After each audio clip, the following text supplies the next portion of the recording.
Dramatic day in the 2025 Tour de France Stage 3 on site here in Dunkirk. Tim Merlier grabs the stage victory, sprints to victory ahead of Jonathan Milan to celebrate for Soudal Quick-Step. But behind, his teammate and GC leader, star Remco Evenepoel, crashed with around 3 kilometers to go. Bloodied his left elbow, his left shin. I was there at the finish line, got some footage of Remco making his way through the fans, truly upset. And by the time he got to the bus, you could see the frustration. I think he'd already gone to the x-ray machine, then made it to the bus. One door was closed, the other one was closing on him. Not a great sign for Remco Evenepoel in a day where the team was celebrating for sprint victory for Tim Merlier, the European champion and hot favorite coming into this 2025 Tour de France for the sprints. He didn't get a shot in stage 1. Well, that went over to Jasper Philipsen, and in stage 2, it was over to Mathieu van der Poel, who took over the yellow jersey from Philipsen. And today, another bit of drama because Jasper Philipsen is now out of the race, crashing out in the green jersey. A terrible way to end his race after celebrating victory in day 1. Well, today, he was a domino effect crash in the intermediate sprint when we saw Brian Coquard trying to make his way around the Lidl Trek boys, and there was also Lawrence Rex on his right-hand side from Intermarché. They bumped. I don't know quite who's to blame or if anyone's to blame in that, but as a result, Coquard nearly lost control of his bike, did a great job keeping his bike upright, but then slammed over to the side, off to his left. There was Jasper Philipsen, hit the deck Philipsen, right on his right-hand side. We could tell immediately, in fact, they knew immediately, his right collarbone was broken. We think that's going to be the case. He was out. I was speaking to the team at the finish before the riders were to arrive. The team press officer who's saying, well, the idea if they can collect themselves, they were going to sprint for Caden Groves today. And we saw, in fact, the yellow jersey of Van der Poel trying to set things up for Caden Groves. He eventually got 7th place, and we're going to get to the sprint because it was a wild day out there. Hopefully Philipsen recovers well and we see him again in the next races. But let us know down in the comments, who do you think was to blame in that crash? Coquard, Lawrence Rex, or is this just cycling? That's how it goes, unfortunately, in a day that was frankly quite boring. We never saw an escape go free today. And finally, Alpecin de Koenig took it up, said, hey guys, we got to get to Dunkirk, 170 kilometers on tap. We want to get this day over with. It was Alpecin de Koenig with Lidl Trek doing a little bit of pulling, but frankly, the pace looked slow if you were tuning in on television, and a bit of a sleeper, but I can assure you that wasn't a slow pace. They're moving along out there.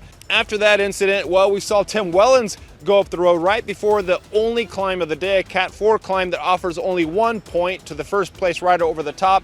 And Wellens said, hey guys, I'm gonna go up the road, and they let him go up the road. Doing so, I think this is a planned move between him and Tadej.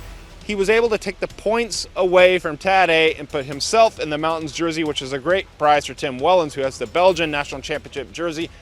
Also relieves Tadej Pogačar of that polka dot jersey, so he doesn't have to do all the mixed press protocol every day after the stage. So Wellens set up after that. He got the point he needed to take over the lead in the mountains competition. And coming in here to the finish where the wind was picking up, as you can see it is now. We started off the day in the rain. It was nasty out there. Coming in, maybe it was the wind, maybe the riders were going calm all day. And it's how often we see this in Tour de France stages. When it's calm all day like that, usually we see a lot of crashes in the final, and that's what happened. We saw Lashenko go down. We saw another crash with Geraint Thomas, Jordi Meeus. We saw Lawrence Pithy walking around there too. And yeah, later the camera picked up the gold helmet of Olympic time trial and road race champion and time trial world champion and favorite for the Tour de France, Remco Evenepoel. We don't quite know how bad of a crash this was. We got images of Primož Roglič, who himself is often in crashes and can sympathize with Remco Evenepoel on the crash. Remco, we don't know. It was right at 3 kilometers to go, right after the team, and we saw Remco yelling up to Matteo Catania with around 8 kilometers to go. Matteo, go to the right, go to the right. Remco knew the roads well, or he was getting information from his DS, and that was right. That was the fastest way around, but shortly afterwards, we saw this crash right at 3 kilometers to go. Remco, we hope he's okay. We hope he lives to fight at least a stage 5, because he has a great shot at trying to get that TT and then for the overall, the Tour de France. But that just shows the drama that can play out in any Tour de France stage. There's highs, there's lows, and in this case it happened in the same team. Now on to that sprint, because it was pretty much straight in arrival. Once the cameras flipped off of Remco there talking with Primož Roglič, we had a sprint on hand, and it was Lidl Trek doing most of the lead out. Now the only technical difficulty in that final was this right-hand turn, I think it was, with around 1,400 meters to go, right or left. I think it was right, 1,400 meters to go. Lidl Trek was firmly in control with Jasper Philipsen, and I think behind him was Consoni, and then the big unit of Jonathan Milan. Tim Merlier can rely on Bert van Leerberg to the final. Sorry if I'm pronouncing it wrong, stumbling over the names, but Tim Merlier did not stumble when it came time for the sprint. Bert put him into position on the Lidl Trek riders, and from there, Tim Merlier had to make his way on Milan's wheel through the sprint. And in that final, we saw that big sweeper. Tim Merlier went the long way around the left-hand sweeper to get Jonathan Milan, pipped him on the line. I was right there with Milan at the finish line. The team was waiting whether or not he got it, and he found out he didn't get it. Ah, the drama there. Also, the drama with Remco Evenepoel back behind. And then another crash in the final 300 meters or so. Chaos and crashes all day, especially on a day that was so calm early on.